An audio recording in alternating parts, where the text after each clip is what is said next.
Yeah, great to see you all again. Really excited to be here. We just wrapped up our non-conference slate for the year, finishing 7-4 after a great weekend in Green Bay where we got wins over Chicago State and Green Bay, and also got to battle against Minnesota, who's a top 20 program. And so we turn our attention now to Summit League Conference play.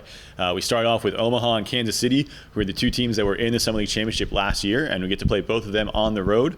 And it's a really exciting challenge for us as we get going. And just a few things to highlight from our non-conference play. First and foremost, a shout out to Izzy McCormick and Haroline de los Santos Lugo, who were both named to our all-tournament team last week in Green Bay after two stellar performances over the weekend. And then two of our seniors, Maddie Horniak and Elizabeth Norris, continue to climb up the record books for UND. Elizabeth actually climbed this weekend. She's now 4th in the Division I era in career assists, and Maddie Horniak is 5th in the Division I era in career aces as well. So some great performances from them as they continue to climb up those rankings there.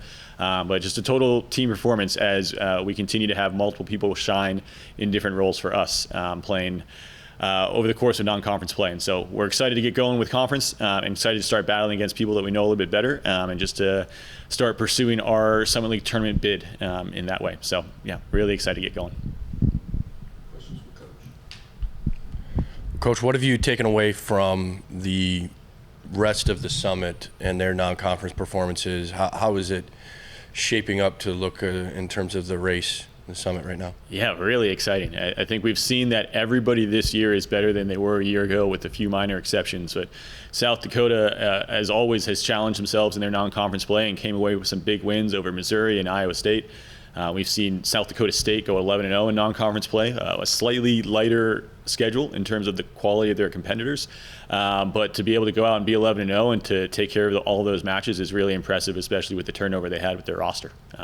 St. Thomas is having the best year that they've ever had in the Division I era, and we know that Denver is always going to be good, and when Hinsey's playing for NDSU, they're always going to be a threat, and Trinity Freeman at Oral Roberts is always going to be a threat, and so we know that we're going to have a lot of really tough matches this year. But it just makes us more excited because we like to play really good volleyball against really good teams, and so we can't wait to go and compete against them. That transition from non-con to conference play, is there anything that the Summit, maybe it's the last couple of years or this year in particular, is known for in terms of stylistically? You know, in football, you get to Missouri Valley football conference play and it's running the football. You know, is there a Summit volleyball equivalent? Yeah, you know, I think from my time at Denver and my time here at North Dakota, we've studied the conference a lot. And one of the things that we found consistently over the last decade is that the Summit League is a very strong defensive conference. You've got teams like South Dakota that are traditionally in the top 10 to top 25 in the country in digs per set. But across the board, we found that if you're able to score offensively in the Summit League, you actually score even better in the NCAA tournament because the quality of the floor defense and the block defense in the conference is really, really strong. We've also seen over the last few years that the quality of the serve and pass game in the conference has really elevated as well. And so it's exciting for us knowing that we've seen that we've had an edge in the serve and pass game in almost every single match that we've played thus far this year. And I'm excited to see how that translates in conference where we know everybody's going to be really good at that phase. How do you feel about your defense right now? You know, some of the things you mentioned earlier, we're talking about a couple defensive players there. Where do you guys stand right now? Yeah, really, really exciting because we can produce in a lot of different ways. We're going to serve you off the net. We're going to get a lot of aces, but we're also going to serve you off the net, which is going to make it really hard for offenses to be in system and to score. And then we've got a really quality block where we've got 6 different people at the net that can really slow you down and score points there. And that means that you're going to have to be less aggressive when you make your attack choices. And then we've got people in the back row that are eating it up right now. And so in all 3 phases of the defensive side of the game, we're able to put a lot of pressure on our opponents, and we've seen that impact everybody. I mean, we've had, I think, 3 or 4 different teams that we've held to below 100 points in their hitting efficiency on the year, and we've had double-digit blocks in a majority of our matches, and we are crushing it from the service line with aces. And so not only knowing that we're going to hold you to low efficiency, but we're going to be able to do it in multiple different ways makes it really hard to game plan against us.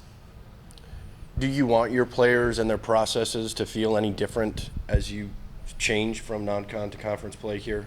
Or, you know, what do you sense from that end of the thing? Is it just the schedule changes, so the schedule changes? Or do you see things you can put your finger on that are different now? Yeah, I think for us, we wanted to schedule in a way where every weekend felt like we were playing one of the top teams in our conference. And so we really tried to challenge ourselves in that way. And so as we look ahead at conference play and the success that we've had thus far, if we want to keep having that success, we've got to keep doing the things that have led to that success. So our processes and our tactics and our strategies, they're not really changing, but it's more about, can we continue to refine what we're doing and pound the rock in those different phases.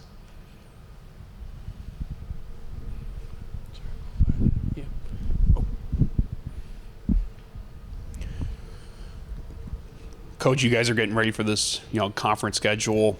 What's the biggest takeaway you've seen from this team from, preseason to where you guys are at now? Yeah, I think for us, it's the ability for anybody to perform at a really high level at any given moment. And we've seen different people go off in different matches offensively. We've seen different people being really dominant defensively in different phases.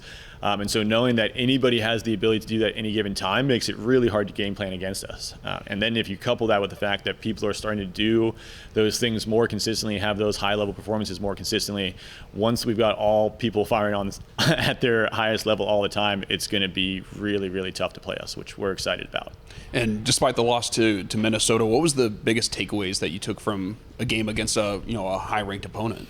Yeah, Minnesota is probably one of the best serving teams in the country, and they've got a huge block and they've got really powerful attackers. And so for us, obviously we're not satisfied with the result, but we were able to play with them for the first third of every single set that we were in. And so seeing that what we're doing and the way that we're playing is good enough to compete with a top 20 team in the country was really positive for us. Now, the ability to sustain that over time and to battle back and punch back when you get punched yourself, that's something that we can continue to grow. But to start off with the two teams that were in the last year's Summit League Championship is a great opportunity for us to continue to get better at that.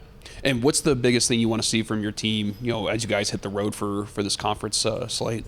I think for us, it's just continuing to do the things that have allowed us to be great. It's going to get, as we get deeper into the year, the weather is going to change. We're going to have a harder academic load as more midterms and exams and papers come up. And so continuing to do the things that have allowed us to be successful at a really high level, both on and off the court, is going to be huge.